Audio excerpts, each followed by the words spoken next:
Hey everyone, it's Mike Wise, CMG Home Loans, and your weekly mortgage market update. Inventory on the real estate side is rising. Homes are sitting for longer, and for the first time in a while, buyers are getting back some negotiating power. But with the Fed set to meet next week and rates still hovering just below 7%, a lot of people are asking, is now the right time to make a move? Let's break down what's happening in the market as far as the Fed is concerned and what they're likely to do and what it means for your buying or selling strategy this summer. So let's take a look here and go back to the vibe board and see what we've got here. So at the end of the day, let me just fix this over here. At the end of the day, we've got the Federal Reserve. They're meeting next week, and they're likely to stick with that 4.25% to 4.5% rate. I don't think they're going to drop next week at all. In fact, if you look at, let's take a look just real quick at the Fed watch here. This is the chances of it not happening or keeping it the same at the 4.25%, and the chances of going down 0.25% is about 4.7%. So very, very rough. They do not meet in August, and so the next meeting is going to be in September. So this is where you're going to see, this is the 4.25%. You're starting to see some movement there to that 61% of a chance of them lowering the Fed funds rate. But Jerome Powell, he is getting a lot of heat from President Trump, whether you like it or not. He's getting a lot of heat there, and we'll see what happens with that and how that goes. But at the end of the day, I do not see the Fed lowering the Fed funds rate. Keep in mind that the last couple of times that the Fed has lowered the Fed funds rate, mortgage rates actually went up. So I do think that when Powell resigns or his term is over, you're going to see that transition. Once you see that transition, I do think that you're going to see some lower interest rates at that point in time. Existing home sales, they remain kind of stuck. They fell 2.7% month over month.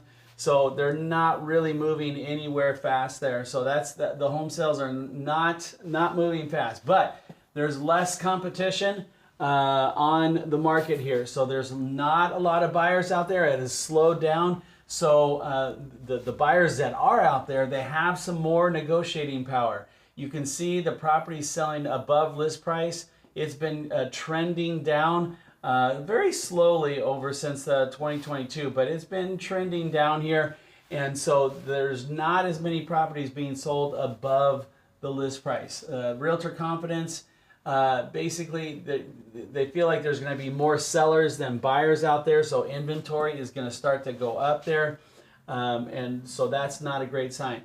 Number of offers received per sale. So this is, again, it's kind of moving sideways right now, but 2 to 2.5 offers per listing is kind of the national average right now. So not quite back here in the go-go times when there was 5 multiple offers on properties. And then as far as the properties sold above list price, again, it's kind of, if you're pricing it right, the property is most likely selling, but a lot of people are trying to get a little bit more for their money on these sales. The sellers are. So make sure that you listen to a good real estate agent and get the right pricing strategy for your property if you are looking to sell. You can see that January, let's see here, July, and we're back here in July. So you can see this trend right here. July is the median days on the market. It is going up. So it is trending up over the last few years here. We've seen this. So even though the days on market is generally pretty strong in the summer, this summer it seems like it's been a little bit slower and a little longer days on the market. So all cash deals, wanted to go over this real quick. Almost 30%, 1 out of 3 transactions are looking like they're cash sales. So a lot of cash is still out there. Interest rates right below 7%, still at 6.74%. So that's where we're at as far as the interest rates. We'll just take a quick look at, well, let me go to the market here as far as the interest rates. We're up a little bit this morning, 6.81%. So that is slightly higher than what we were reporting on that other one there. That's the bond market this morning. The treasuries are flat, so they're not moving anywhere fast. And the yield is at 4.41. Let's just take a look at this.